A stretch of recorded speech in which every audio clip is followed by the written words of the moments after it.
heard all about it from his mouth. Let's close it up. Four. There he comes right now. Inside.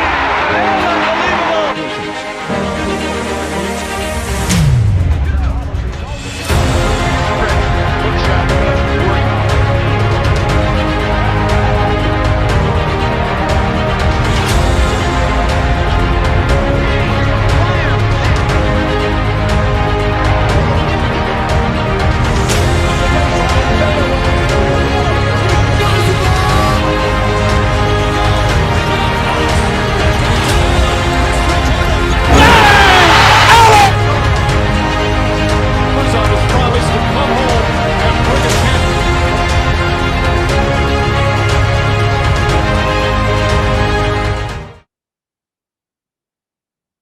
Oh, yes, it is.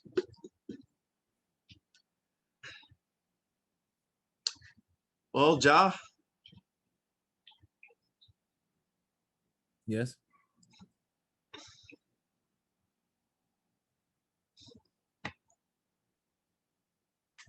Bucks are 1 win away. They're 1 win away.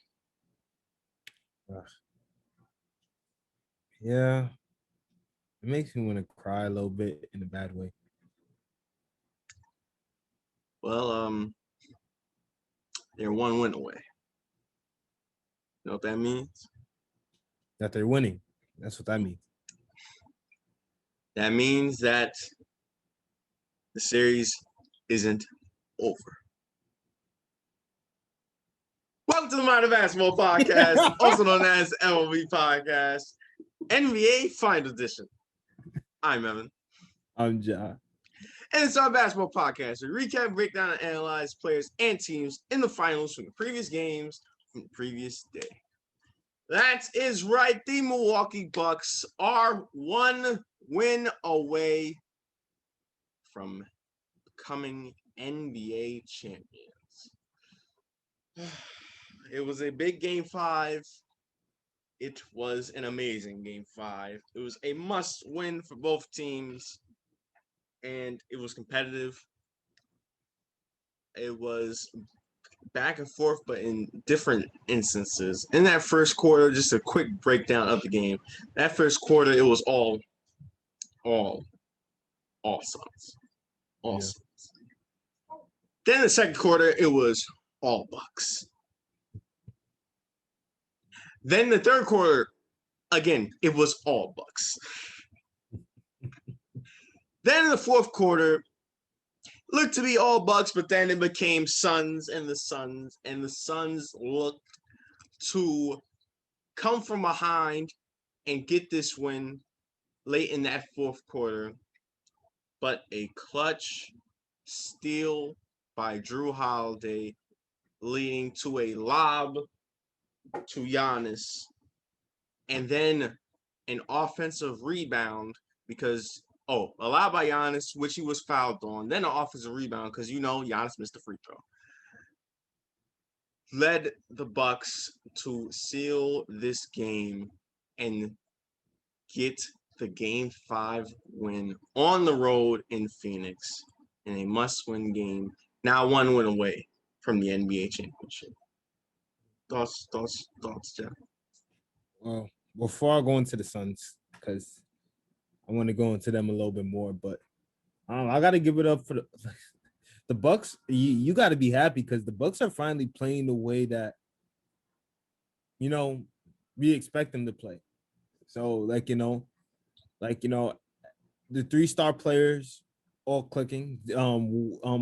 One of them took a while to get it going, but all 3 of them eventually started having it clicking throughout the game. The role players stepped up, doing what they have to do. Coming down the stretch, staying in their role and coming up big when the team needs them.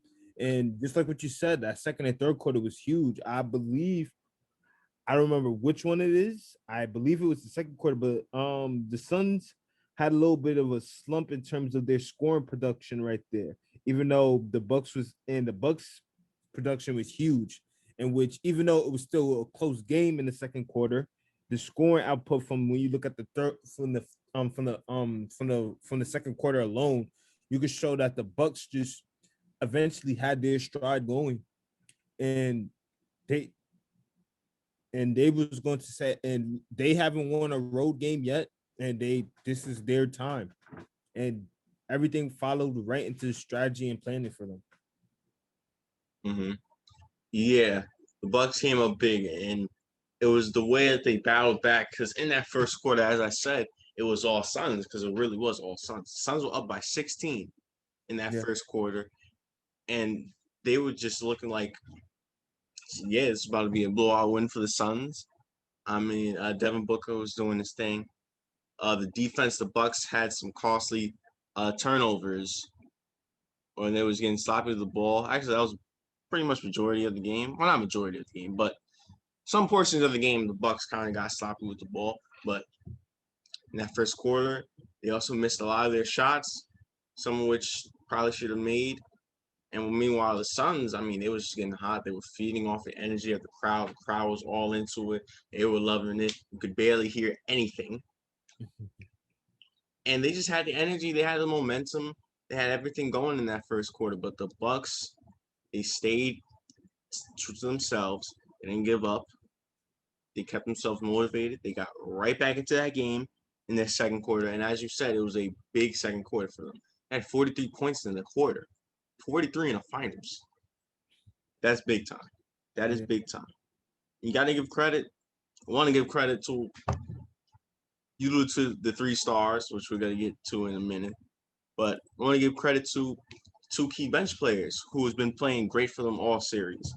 That's Bobby Portis, who brings that hustle and that energy and that second opportunities for them and some of that scoring. Yeah. And speaking of second opportunities, Pat Connaughton, who is one of the best offensive rebounding guards in the league or rebounding guards in the league. Not only that, he's also, a 3-point specialist. So he knocks down those corner 3-point shots, and he was big time once again in this game, hitting the threes when he needed to. Yeah, man. Bobby Portis, we know his value in terms of what he could do for this team. Like, he's more to me. Nah, let me not even say that. He's more of an interior version of PJ Tucker in terms of a hard man's work, in terms of how he hustles inside the paint and everything like that. I'm not going to say he's PJ Tucker's not interior. Wasn't he just a center in Houston? We're not gonna go into that, but yeah, to me, he has PJ's mentality, more offense, lesser of a defender in a way, with the way he goes out there and plays. More offense. I feel like he's more offensive than PJ. Oh, that's what you meant. Yeah, I can see what you mean by that. Yeah. Yeah, but yeah, he just knows how to do the things. He fights, he hustles, he does everything that he can to help out his team, and he could get you a bucket inside from time to time. And then you also got to look at Pat Connaughton again. His athleticism is crazy. We saw he was in the dunk contest at one point, wasn't he? As I say, you got athleticism like that, you should be jumping out the gym getting rebounds. Not saying that it's something easy to do. Yeah, because it's not.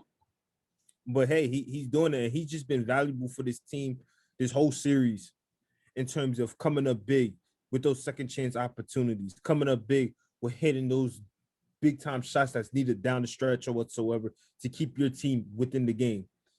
Because always, of course, obviously, it can't always be the 3 stars of the Bucks. They need more scoring from someone else too if they want to win the series. Obviously, they're 1 game away now. It's like, it is valuable. So he's just been doing his thing. And yeah, like you said, it can't always be 3 stars of the Bucks. And in a lot of these series, it hasn't always been 3 stars of the Bucks. The Bucks kind of have one main consistent star. I mean, some consistent star, and that's been their superstar, their best player, and the best player of this series, and one of the best players in this league, and that's Giannis. He's been consistently playing at his game.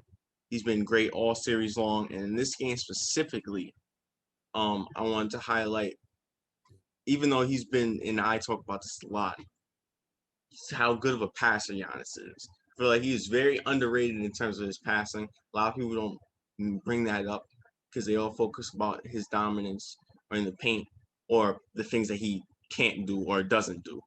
Yeah. But his passing ability is great.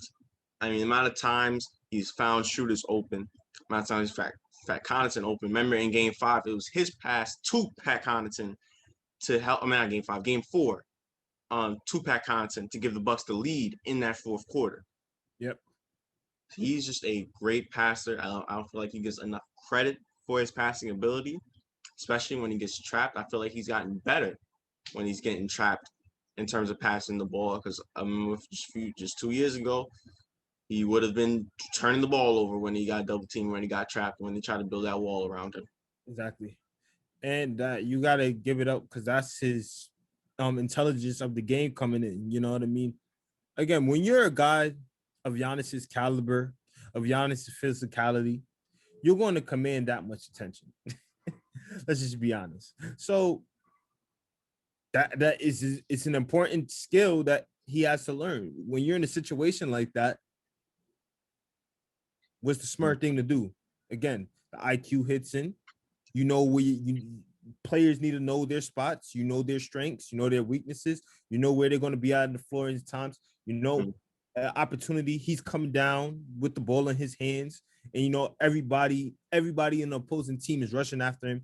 Who has the open shot? You got shooters all around him. Right there, boom. Right there, boom. Right there, boom. Corner, wing, whatsoever. Top of the key, possibly if somebody's open at that point right there in the transition. It's just making the right plays. So you got to respect it. Yes, he has become a better playmaker from the standpoint of due to the fact of he's so talented and what he's in his strength that he commands that much attention. So it just gives them an equalized advantage. Yeah. As for the other two stars, we'll come back to them in just a minute. Let's go over to Phoenix side of the ball. Phoenix, they had that 16-point advantage, gave that up in that second quarter, still stuck within the game. Even though they was outscored in the Bucks in the third quarter, still stuck within the game. Stuck long enough, even though they were down by double digits in that fourth quarter, to come back. That was because, what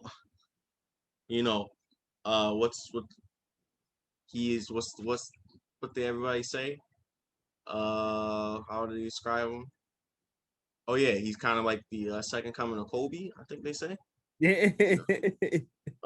Devin Booker. Be legendary. Yeah, be legendary. Coming off of a 40-point game in Game 4, said, "You want to see me do it again?"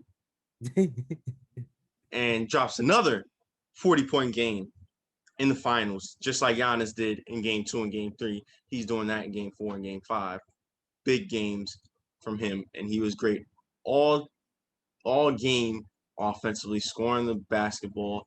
I mean, he's so incredibly hard to guard, and he's so skilled at what he does. I mean, he can score at any part of the floor, no matter who is in front of him. When he's locked in, there's nobody on that floor can stop him, no matter how good the defense is. Yeah. Well, it's one thing when you look up to guys like Kobe, MJ, and all those guys and stuff like that who could score the ball in effortless ways, and KD and things like that. But the second thing is you just got to be blessed. Now, let me tell you something. Devin Booker was blessed. Let's just be honest. Like that's the only thing I can really say. I could say that half of it is putting in the work, effort, time, dedication, whatsoever to build your craft. But the other 50% is you got to be blessed. And that's what Devin Booker was. He was blessed to be a scorer. He was blessed to be that legendary player. He was blessed to be the mentee of one of the greatest to ever play the game, and he's continuing to show it time and time again, especially through his mentality and what he could do. Again, you always say it's a mental game majority of the time. And Devin Booker, his mentality is on a whole nother level in terms of needing to if he's not focused already, he's taking his focus onto another level in terms of what he's trying to do with his team or whatsoever, and trying to keep them into the game. Because of the simple fact that he knows how to do the most important aspect of the game: get the ball into the hole, get some points, and that's how just really it is. But my thing with Phoenix though is it's the small details that will be summed up in this game in terms of how they lost and why they lost, in terms of yes, you had a 16-point lead and you blew it. That's the first time in which you could say inexperience truly and honestly kicked into them on a major level standpoint. Because as a team this young who never been here before, they've been looking like they've been here before many times, majority of the time. This is like the first time in which they look like that they're new to this stage. With the fact of having that 16-point lead and giving it up, but again, you're going against the Bucks, who's a really good team, so you can't really fault them that much. But it is a concern because it's you had all this momentum, and then you just made the Bucks come back on you like that, But then you also got to talk about the small details. When you talk about the turnovers, the Rebounds, the rebounds, things like that. All those small details that could change the whole course of a game, like that, is what's going to hurt them. Because the fact that they came back and they had an opportunity to take the lead so many times on possessions like that, but yet again, defensive rebound by the Bucks, had an opportunity to offensive rebound. Yeah, my bad. I switched that up a little bit, but good. And and even though for a play that we're gonna eventually get into, even though that was great defense by him, just the fact that just not being aware of where everyone is, because I feel like if Devin Booker knew if that person was by him or whatsoever, possibly that still will never happen. Hey, we don't know. We don't know. You know what I mean? But possibly that still doesn't happen or whatsoever. They come up with a better play. Probably Chris Paul has the ball in his hands instead of Devin Booker. So, but yeah, I'm not at fault with that play at all, because obviously I want Devin Booker with the ball in his hands in that play. It's closing, it's winding down seconds. You need a bucket in order to take the lead. There's obviously him, and then there's someone else, but he's the main guy who you want. Yeah, and I understand that point, but I mean, because first let's see how the Suns got back to that game. Devin Booker was a majority of it, yes, because he was big time. He had 9 points in that fourth quarter, and he had 5 of the last 7 of the Suns. Yeah, Chris Paul was also big time in this game with 21 and 11, and he was doing this thing. He had a big jump shot over Giannis. Yeah, just ridiculous how he got that shot over him. DeAndre Ayton had a bad game last game, bounced back in this game, 20 and 10. I love to see that. And like you said, it's more of that little things. Also, how the Bucks were playing great offensively. Yeah. But the Suns got back into this game. And now let's go to that final possession for the Suns, or the big possession for the Suns. No timeout. Monty Williams didn't call timeout. Chose to trust his players, chose to trust Devin Booker, trusting his guys to get a bucket. Down by 1. How many times have we seen Devin Booker ISO in that same position? Is going to be a turnaround fadeaway jump shots going in. I can't even count it anymore at this point. And my point exactly is that he's done that so many times in this postseason, this season, his career, that I'm not mad at the timeout. I'm not mad at him having the ball. I'm not mad at the ISO or not running a pick and roll or something like that, because that has happened in those situations before, and he's been able to convert.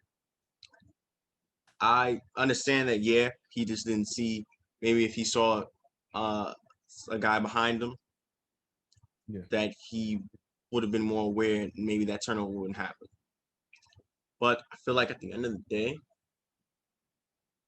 just got to give credit to the Bucks defense. They chose to double team him.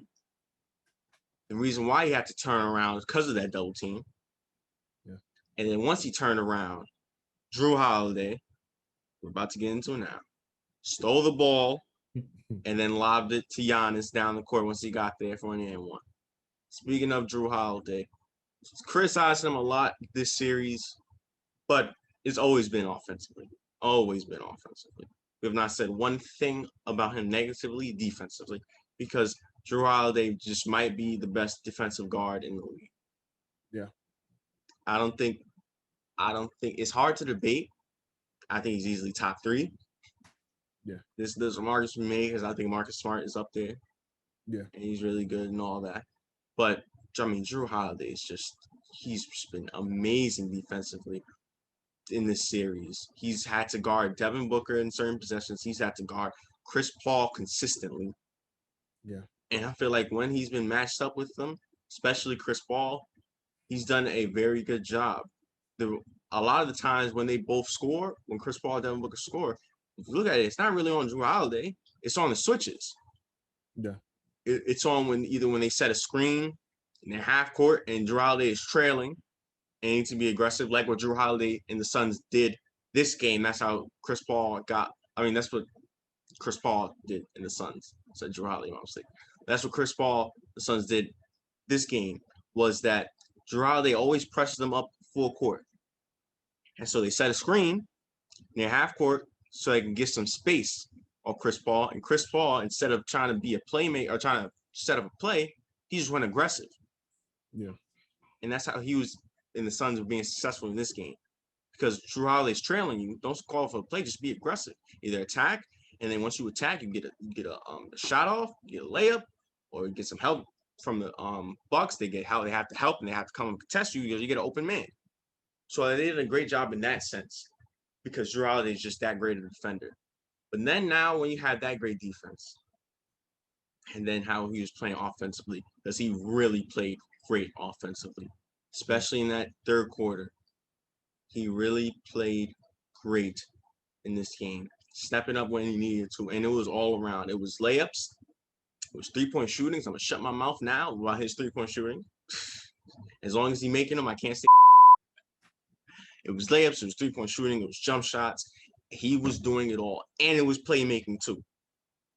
Yeah. He was just a force all around for this Bucks team, and it caused havoc for the Suns. And so I want to give him and the Bucks credit that I feel like they do deserve, and less of the criticism to Devin Booker of that final play, or that big final play.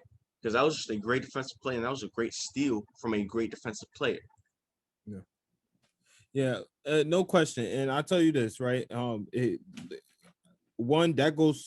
just attests to the greatness of Devin Booker and how lethal he is of a scorer, because of the fact that the double team was going to come regardless. Now that you say that, it makes more sense. The double team was going to come regardless because of who he is and the attention he got to command when having the ball, especially would you say top 10 ISO plays in the league, probably even top 5? Let's say Devin, top 10. Yeah, top 10. I think about sure. top 5. Yeah. You know, it's just like, when you're that good, you're going to command that kind of attention, especially in a situation, game coming down the line. You need to give your team a bucket to win the game. They know who you are. They're going to double team, probably even triple team, depending on the situation. But yeah. But then, just like what you said, I got to look at the opposite side of the coin, right? A dude who, this is the reason why the Bucks picked up for a reason, because they know what he could do. They know what he could bring to the table in terms of Drew Holiday. Been just playing ball hawking defense this whole playoff series, this whole final series, just doing everything. But now he finally steps up in a point that we really need to do. Like, you need to look at the whole context, right? We've been criticizing him offensively at times in terms of his performances, because I believe he didn't have that great of a game 1. But Bounced back a little bit. Game 2, I believe. I could be wrong. I don't remember. The big game was game 3. Yeah, Yep. it was game 3 for sure. And then, but it was on and off. His offense is on and off. His defense stayed consistent because we know who he is. But his offense was on and off. And we know Drew Holiday is a really good offensive player, just like he is a great defender. Pivotal game. His team ties it up 2-2. Well, makes the series tied 2-2. You're on the road. This is a big game in terms of now this is where you could truly see where the momentum could go. And you're going against Chris Paul, who's arguably top 10 best point guards to ever play the game. Need to take the series lead and go back home to potentially seal it. He comes up big on both ends of the floor, and he comes up with that clutch, iconic play for himself in terms of his career, in terms of getting that steal to help win the game. That just says a hit to his talent, to his talent and skill level. Yeah, and he deserves a lot of credit with how he's been playing defensively for this series and how he played in that big game 5 last night. So he deserves all the praise. Missing one play that we didn't give enough praise, talking about the Suns and their guard and how he was playing in the shot-making ability. But just on the opposite side, Chris Middleton, once again, stepped up for them back-to-back games. He had that big game 4 on the opposite side, Devin Booker. Had another big game in game 5. Didn't have 40, but he came alive for this Bucks team, trying to close out this victory late for them. When the Suns were making their shots and getting back to the game, Chris Middleton was stepping up to the plate and trying to end it. He was trying to close this game out. Yeah. They gave him the ball. They trusted him. They said, hey, go get a bucket. But it was one-on-one. They love to do the screen and roll with him and Giannis. He was in his open shots. Whenever he got the ball, he was just scoring. He was just scoring at will, trying to take over the game, trying to end it. Of course, it didn't end it the way that they probably had wanted to initially. Yeah. Because the Suns were down by 1 and had a chance to take the lead. But his just scoring ability is just, like I said, it's just the same as Devin Booker when he has it going. Yeah, look at man. I'm just to end it off here in terms of talking about him. Just no, Chris with a K is a dangerous thing, and I'm going to just leave it at that. Chris with a K is a dangerous thing. Yep, we could leave it at that. We could leave it. But give credit to the Milwaukee Bucks. Big game 5 in Phoenix. They steal the win from the Phoenix Suns and are now up 3-2, going back to Milwaukee on their home floor.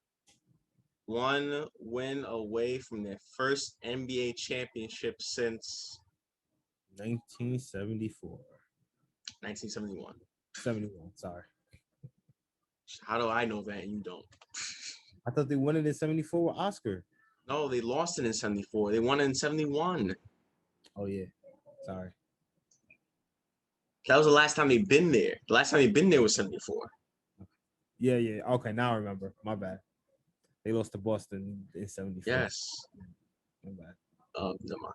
I was gonna say about the Celtics, but never mind. Yeah, but the last time they won it was 71. Last time they won it was 71. But yeah, just 1 win away. Mike Budenholzer has been doing a good job. I'll just leave it like that. I'll just leave it like that.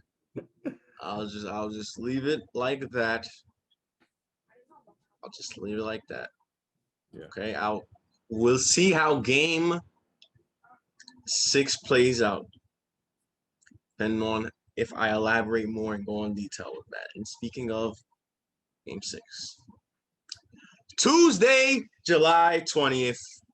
Game 6 of the NBA Finals, ABC, 9 o'clock. Like we just said, the Bucks up 3-2, 1 win away from becoming NBA champions. The Phoenix Suns look to stop that on the road, the best team on the road this season, and they look to force a game 7 and go back to Phoenix, Arizona with the series tied.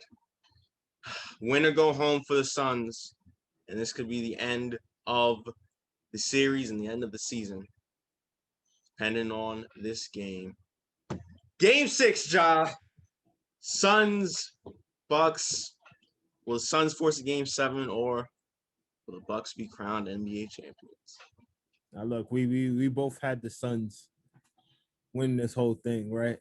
We both did, you know, and I put all my faith and my will into them, but I have to look in the general aspect now. Tough loss at home, mental breaker. Is their confidence down? Probably not. Is their morale down? Probably not. But, and I know this is great, but again, this is postseason, which your focus is on one team at all times. Forget the regular season. I know they're the best team on the road in the regular season, man. This is the postseason. And one team has to focus on them, and one team has all the advantages going on their side. Their home floor, their home court, their home fans. Not need to hear a countdown. I'm a count up talking about 1, 2, 3. That's that, da, da, da. I can't believe I'm saying it, and I'm not switching up or anything, but I just have to be real about the general aspect. Everything's on the Bucks side,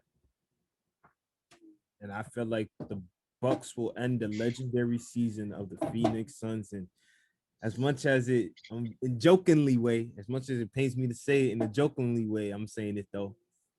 Giannis is getting his first ring Tuesday, July 20th. Well, one, he's not joking. I am joking. I love Giannis. He would hate that. Honestly, I don't think it will be a podcast if Giannis wins the ring. To be honest with you. But let me tell you something. Phoenix Suns, you ask, is the momentum gone? You know, is the morale gone and all that? Their leader is Chris Paul. Yeah. Everything that he's done in his career, everything that he's been through, morale, and the way this team has been playing all postseason, please, they're a young team, look like a bunch of vets in the NBA Finals. Morale, they get it back. Momentum, who cares? Momentum swings back and forth, back and forth. And back to the people he's playing the Clippers with. You want to talk about on the road? First round, Lakers close out the series on the road. Second round, Nuggets against the MVP. Suns at 4. Close it out on the road. Western Conference Finals, PG and the Clippers closed it out on the road. Sure, they lost 2 straight in Milwaukee this series. Milwaukee also lost 2 straight in Phoenix. So happened in Game 5. These Suns are road dogs. I don't think the road scares them. I don't think they're not worried about being on the road and getting booed and all that, because they have played in this type of environment for 3 straight series, and they have closed it out for 3 straight series. Now it's just a little different because they won't be closing it out. They'll be extending it. And so that is why I believe in these guys to force a Game 7. Yeah. They have the talent. They have the mentality. I don't think they're broken. I don't think their will is shattered because of the leaders they have on that team. Monty Williams has done a great job coaching up this team. Amazing job. Chris Paul, he's been a great leader for this team. Devin Booker, he's their franchise player and they're a superstar. They will force a Game 7. I truly believe that. Well, you said that about the Clippers. Let me stop. Yeah, I did. No, you didn't. You didn't. I'm joking. But I'm trying to remember that. nah, you didn't. You did it. Oh, You don't worry, bro. He did it. But again, my hurt and my faith is in the Sun still. It's just that on a general aspect, I have to look at it. I have to say the Bucks is on the Bucks side. So that's the reason I'm choosing the Bucks. My heart and faith still lies in the Valley of the Sun. yeah, but you don't care about heart and faith. You want the Suns to win, but you believe that the Bucks taking it. You feel like that game 5 was a big swing in their favor. Yeah, exactly. And I understand that. Most teams that win game 5 win the series. Yeah. However, not all teams do. That's true. That is true. So let's go Suns. I think that's all I have to say about that. But all right, y'all. All right. Just to make sure, I don't think any Not that I didn't receive any news, no. I mean there was the USA basketball news, but are we really covering that? Let's talk about it. JaVale McGee. Welcome to the USA men's basketball team. After who was it? Bradley Beal? Bradley Beal. Yeah. And somebody else joined. Who was the other person? I just know it was JaVale McGee. I didn't get the other person. JaVale McGee and Keldon Johnson of the Spurs will be joining Team USA in replace of Bradley Beal, who health and safety protocols, so he won't be able to play with the team, unfortunately. And Kevin Love, who is suffering with an injury, a right calf one. He can play on it, but he don't want to strain it out more.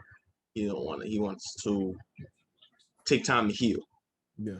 Prepare for the upcoming NBA season. So Keldon Johnson and JaVale McGee joining Team USA. That those two players surprised me, to be honest. But anyway, they try to be inclusive of anybody. Like, we don't dim anybody or anything because of what people think that their role is or what casuals say that their role is. They're good players. Yeah. But there's a lot. Yeah, I know. It's a lot. Yeah. But they could have turned down on it. They could have turned down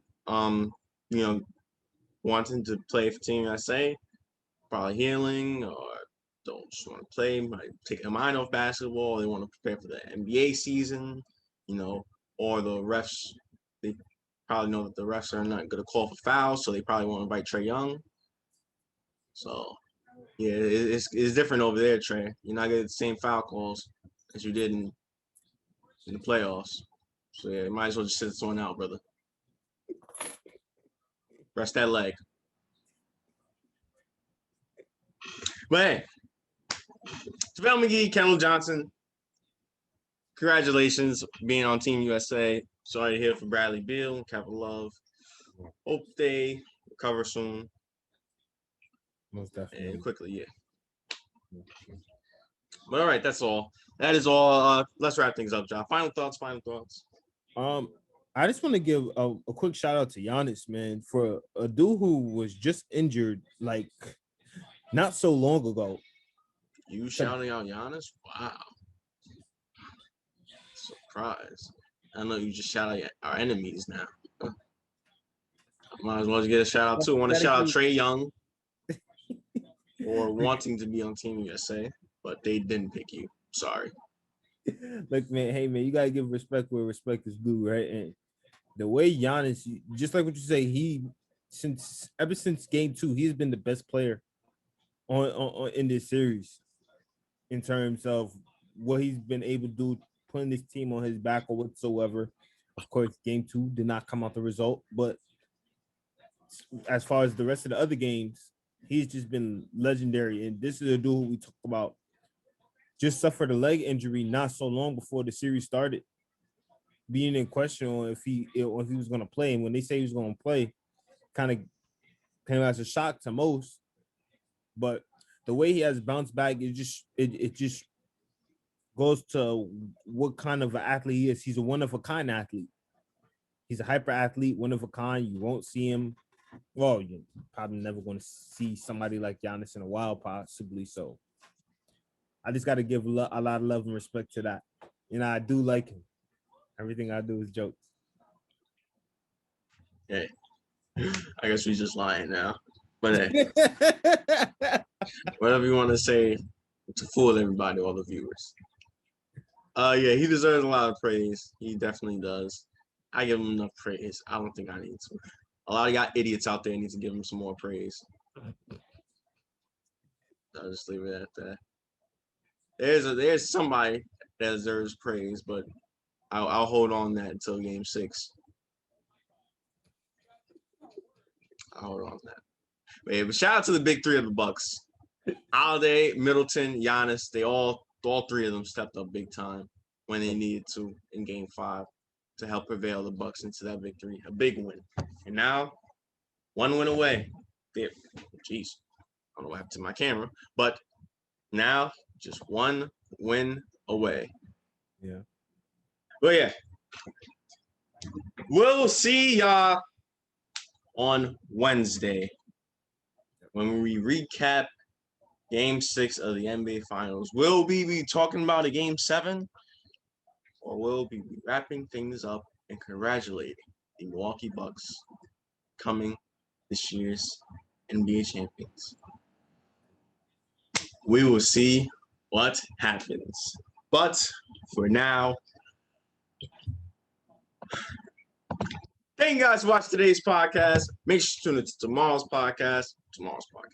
Make sure to tune into Wednesday's podcast. Make sure you like, share, subscribe, comment, support channel, give us feedback, all that good stuff. And also follow our IG and our TikTok down in the description below.